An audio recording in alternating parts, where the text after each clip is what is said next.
Selamat sore Bapak Ibu yang kami kasihi, yang dikasihi Tuhan.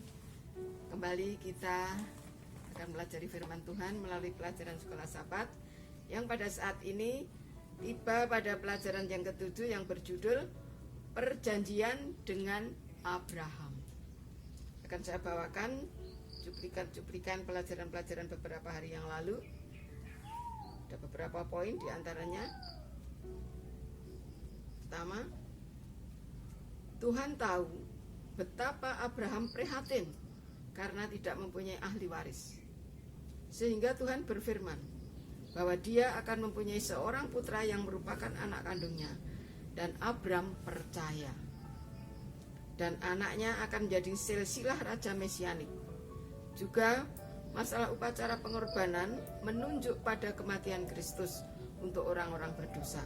Dan Abraham percaya bahwa Tuhan akan menggenapi janjinya. Poin yang lain, kisah Abraham dan Sarai mirip dengan kisah Adam dan Hawa. Abraham tidak sepenuhnya mempercayai janji Tuhan, sehingga mereka membuat kesalahan yang besar di Mesir. Baik Abraham ataupun Sarai, mereka sepakat untuk mengambil Hagar, pelayan dari Sarai, orang Mesir, sebagai istri Abraham agar mendapatkan keturunan. Mereka percaya kepada Tuhan, tetapi tidak meminta persetujuan Tuhan dalam hal masalah keturunan mereka. Bahkan dengan caranya sendiri. Beruntung Tuhan masih menyayangi mereka, walaupun Tuhan tahu apa akibat ulah mereka. Tuhan mendatangi Hagar dan menyarankan untuk tetap berada di keluarga Abraham. Poin yang lain, selanjutnya Allah membuat perjanjian lagi dengan Abraham yang diberi tanda sunat. Dan perjanjian itu mengacu kepada benih mesianik. Abraham menjadi Abraham, bapa orang benar dan orang percaya. Dan Sarai menjadi Sarah yang berarti putri, dan anak mereka Iskak yang berarti tertawa. Dan selanjutnya, dan akhirnya anak perjanjian itu lahir dinamakan Ishak. Satu hari Abraham melihat dari kejauhan 3 orang yang berjalan. Waktu itu panas terik dan Abraham merasa ada yang salah satunya adalah Allah atau malaikat Tuhan. Dia berlari dan menyambut mereka dengan sukacita, menjamu mereka dan berdialog dengan mereka. Yang akhirnya mereka membicarakan tentang rencana Tuhan tentang kota Sodom dan Gomora. Tuhan akan membinasakan kota itu. Dalam pembicaraan mereka, Abraham teringat akan keponakannya Lot yang berada di kota itu, dan mereka tawar-menawar tentang keselamatan orang benar. Yang pada akhirnya Lot bisa diselamatkan walaupun kedua menantunya gagal diselamatkan, juga istri Lot. Nah, inilah beberapa hal yang perlu kita ketahui dalam pelajaran-pelajaran yang lalu, dan kita masuk dalam pendalaman. Di situ terbukti bahwa di mana ada kebenaran, orang benar, di situ ada keselamatan. Saya menyimpang sedikit, saya ingat waktu saya turun dari pesawat di Maumere. Ternyata waktu landing ban pecah. Setelah saya turun,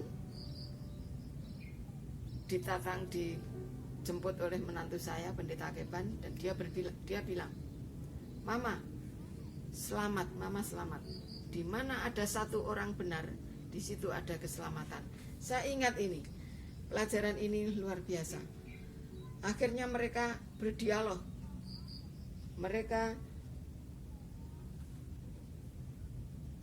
semua merasakan satu hal yang berlainan. Mereka tawar-menawar bagaimana Sodom dan Gomora akan dibinasakan jika ada orang benar di sana.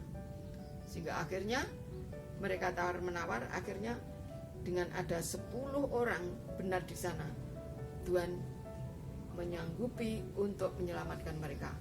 Yang akhirnya hanya 8 orang karena kedua menantunya tidak bisa menerima keselamatan itu. Nah, ini mengibaratkan bahwa di sekeliling kita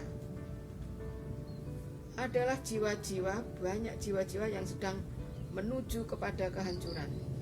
Sama-sama tidak berpengharapan serta mengerikan keadaannya seperti yang terjadi di atas Sodom. Setiap hari pintu kasihan bagi beberapa orang telah tertutup. Setiap jam beberapa orang pergi melewati jangkauan rahmat. Dan di manakah suara-suara amaran dan panggilan untuk mengajak orang berdosa lari dari celaka yang mengerikan itu? Di manakah tangan-tangan yang diulurkan untuk menarik mereka kembali dari kematian?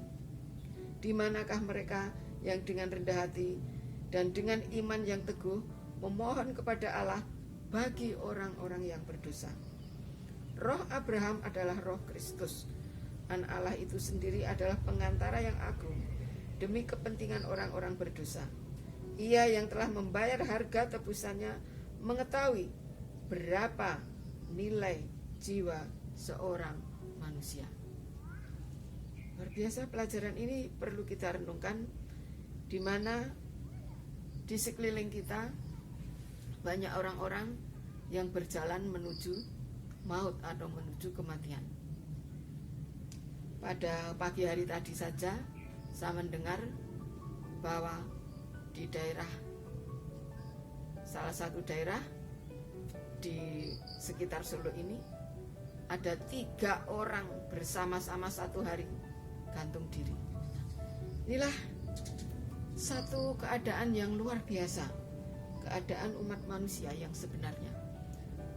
Mereka tidak mengetahui dengan benar jalan yang harus mereka tempuh, sehingga mereka melalui jalan yang tidak patut di hadapan Tuhan. Untuk itu kita sebagai umat Tuhan yang mengetahui kebenaran, biarlah kita diberikan akal budi dari surga, sehingga kita mau dan bisa menyampaikan kabar kebenaran kepada mereka yang betul-betul belum pernah mendengar kabar kebenaran itu, sehingga mereka akan terluput dari kematian kekal. Itulah tugas dan kewajiban kita sebagai umat Tuhan, apalagi pada saat akhir zaman ini.